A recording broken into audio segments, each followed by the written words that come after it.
KSP Kopdit Mekarsai Lampung mampu bertahan di tengah pandemi COVID-19 dengan mengandalkan beberapa strategi. Selain memberikan bantuan, juga restrukturisasi dan scheduling kepada seluruh anggota terdampak yang memiliki kewajiban mengangsur hutang. Demikian disampaikan Ketua Pengurus KSP Kopdit Mekarsai Haryono Daud pada puncak acara peringatan Hari Ulang Tahun ke-29 KSP Kopdit Mekarsai di lantai 2 gedung setempat Rabu 27 Januari 2021.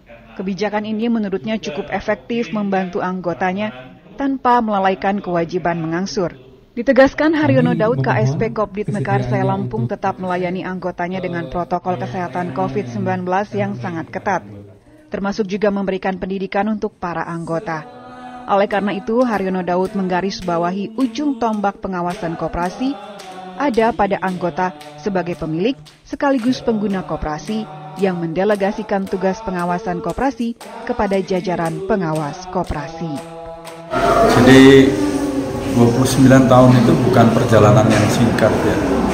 Kalau usia kita ya sudah dewasa, lalu sudah juga punya kesempatan untuk berinteraksi dengan masyarakat luas secara dewasa juga.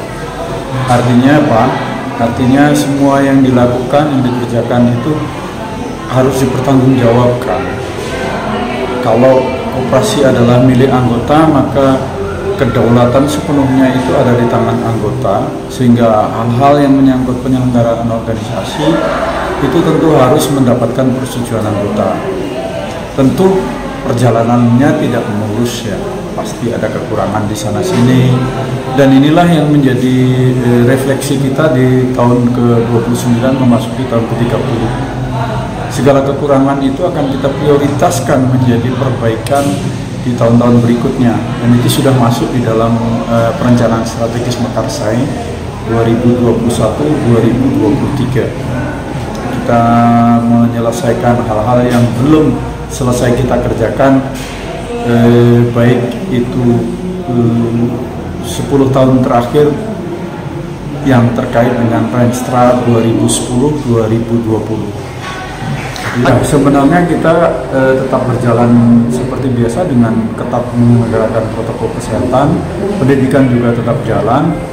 Lalu kita juga memperhatikan teman-teman yang mengalami atau terdampak dari pandemi COVID-19 ini.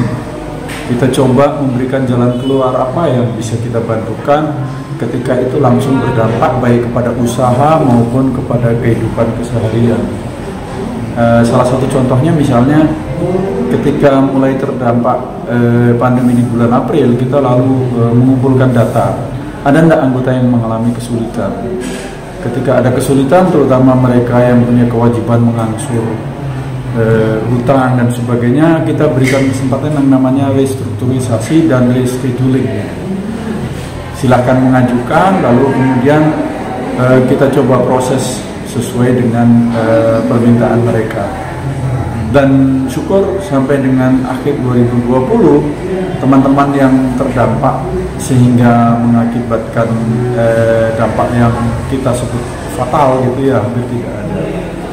Nah, dengan demikian juga kita coba lebih berperan aktif lagi bagaimana hal-hal yang tidak dilakukan secara fisik di 2020 karena pandemi COVID itu kita selesaikan dengan cara-cara yang non-fisik, virtual, baik itu pendidikannya, kontaknya, transaksinya, dan sebagainya. Berapa jumlah kita Pak, anggota Pak? Dan asetnya sekarang berapa, Mekarsai? Persisnya 19 ribuan, angka persisnya saya tidak hafal ya, karena baru selesai di audit 2 minggu yang lalu, jadi saya persisnya belum. Tapi aset hampir 600-an miliar.